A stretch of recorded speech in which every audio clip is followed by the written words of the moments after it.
अस्सलाम वालेकुम व्यूअर्स, मेरा नाम है मोहम्मद इमरान और आप देख रहे हैं उर्दू नॉलेज चैनल। व्यूअर्स, 5 मुहावरे 5 कहानियों की एक नई किस्त में आपको खुशामदीद। इस वीडियो में जो 5 मुहावरे और 5 कहानियां मैं आपको सुनाने जा रहा हूं, उनमें ऊद ब्लाव की ढेरी, जैसा राजा वैसी पर्चा, चाम के दाम चलाना, खुदा गंजे को नाखन न दे, छुपा रुस्तम। नाज़रीन, ये 5 मुहावरे 5 कहानियां बहुत दिलचस्प वीडियो है, आप इसको मुकम्मल देखें। और इससे पहले अगर आपने मेरा चैनल सब्सक्राइब नहीं किया तो मेरे चैनल को सब्सक्राइब करें और साथ ही बेल आइकॉन बटन पर क्लिक करें ताकि आपको हर नई मालूमाती वीडियो के मुतालिक इन्फॉर्मेशन मिल सके। ऊद ब्लाव की डेयरी। नाज़रीन, कहते हैं दरिया के किनारे एक बस्ती में 3 भाई रहते थे। इन्हें बस्ती वाले ऊद ब्लाव के नाम से याद करते थे। किस्मत के तो वो कमजोर थे ही, लेकिन अकल के भी कम थे। और ये तीनों भाई मिलकर मछलियां पकड़ते थे और दरिया के किनारे ढेर लगाते जाते थे। शाम को हर एक का हिस्सा अलग अलग लगाते। कोई ऊद बला दरियाई बिल्ली एक ढेर से 2-4 मछलियां उड़ा लेती। इस तरह एक डेरी कम हो जाती। इस डेरी वाला फिर से सब मछलियों को मिला देता और दोबारा तकसीम का मुतालबा करता। दोबारा तकसीम होती और फिर वही मामला होता। अब दूसरा भाई अपने हिस्से को कम समझकर सारे हिस्सों को गड़बड़ कर देता। फिर आज सरे 9 हिस्से लगाए जाते और इसकी तकसीम का अंजाम भी वही होता। गर्ज के इनमें झगड़ा बराबर होता रहता और किसी तरह फैसला होने में न आता। इससे ये मिसाल ऊद ब्लाव की ढेर मशहूर हुई। इसका मतलब है बेवकूफ आदमियों का झगड़ा जो कभी तय न हो। दूसरा मुहावरा, जैसा राजा वैसी पर्चा। कहते हैं एक गुरु और इसका चेला फिरते फराते एक ऐसे देश में पहुंचे जहां सब चीजें एक ही दाम में बिकती थीं। चेले को यह जगह बड़ी पसंद आई। इसने गुरु से कहा, उस्ताद जी अब यहीं टिक जाते हैं, और दर दर की खाक छानने से अपने कदम रोक लेते हैं। गुरु जी ने चेले को लाख समझाने की कोशिश की कि जिस देश में घोड़ा गधा एक बाव हो वहां रहना खतरे से खाली नहीं। बेटा, जोगी का जोग और गुरु का संजोग चलते रहने में ही है, मगर चेले की एक ही जिद थी कि बाबा यहाँ ही रहना है। गुरु को आहर चेले के सामने हथियार डालने पड़े। चंद साल खूब गुजरे। एक दिन शहर में कत्ल हो गया। कातिल रंगे हाथों पकड़ा गया। राजा ने इसे मौत की सजा सुनाई। कातिल को जब मौत के घाट पर लाया गया और फांसी का फंदा इसके गले में डाला तो इसकी दुबली पतली गर्दन इससे निकल गई।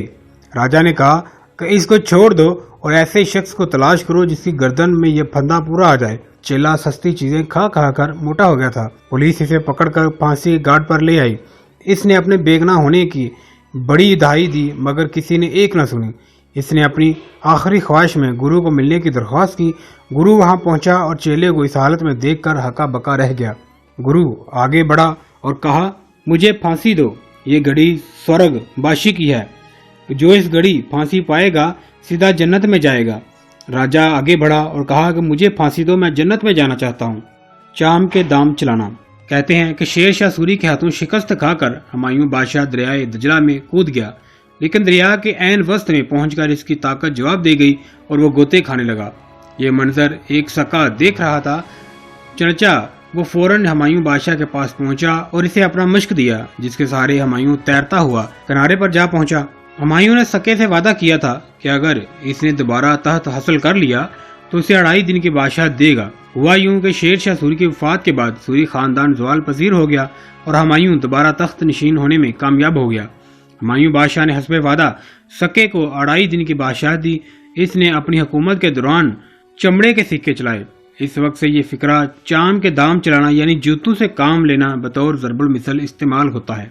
खुदा गंजे को नाखन न दे। हाली कहते हैं एक जिले का एक हाकम बहुत जालिम और नाइंसाफ था। इसके दस्ते सितम से लोग सख्त नाला थे। जब कभी वो देहात में दौरे पर जाता तो लोगों से शरारत के तौर पर दरियाफ्त करता कि इस इलाके के लोग मुझे कैसा समझते हैं और वो मेरे पीछे मेरी तारीफ करते हैं या बुराई। एक दिन इसने यही सवाल एक हाल मस्त गदरी पोश से किया। इसने हाकम से कहा कि तेरी मिसाल इस बद आवाज गोये की सी है जिसको खुद अपनी आवाज से नफरत थी, मगर फिर भी वो खड़ा होकर गा रहा था और बार बार अपनी आवाज के पीछे भागता था ताकि मालूम कर सके कि दूर इसकी आवाज भली मालूम होती है या बुरी। तू जान क्या होगा, कहती है तुझको खलके खुदा गायबाना क्या। नहीं तो मैं बताता हूँ। लोग कहते हैं कि खुदा गंजे को नाखून न दे। इसका मतलब है घटिया इंसान इख्तियारात मिलने से आपे से बाहर हो जाता है। ऐसे में ये फिक्रा खुदा गंजे को नाखून न दे बतौर ज़रबुल मिसल इस्तेमाल करते हैं। नाज़रीन, रुस्तम फारस का मशहूर पहलवान था। जंगे कदासिया में फारस की फौजों का सिपा सलार था। जब इसे इस्लामी फौज का सामना हुआ तो इसने जंग से दामन बचाने की पूरी कोशिश की, लेकिन फारस के बादशाह यजगर्द के हुक्म से इसे जंग में कूदना पड़ा। चुनांचे जंगे कदासिया में रुस्तम जख्मों से चूर होकर एक नहर में कूद पड़ा ताकि तैर कर निकल जाए, लेकिन बिलाल बिन अलकमा की अकाबी निगाहों से बच न सका। इस वाक़े से एक ज़रबल मिसल वजूद में आई जो दो मौक़ों पर इस्तेमाल होती है। एक तो शरीर आदमी जो ज़ाहिर में गरीब हो, दूसरा वो शख्स जो किसी फ़न का माहिर हो और वक्त पर इसका हुनर ज़ाहिर हो। इन मुहावरे और कहानियों के मुतालिक अपनी राय कमेंट्स बॉक्स में ज़रूर दें। मेरी वीडियो को लाइक शेयर ज़रूर कीजिए।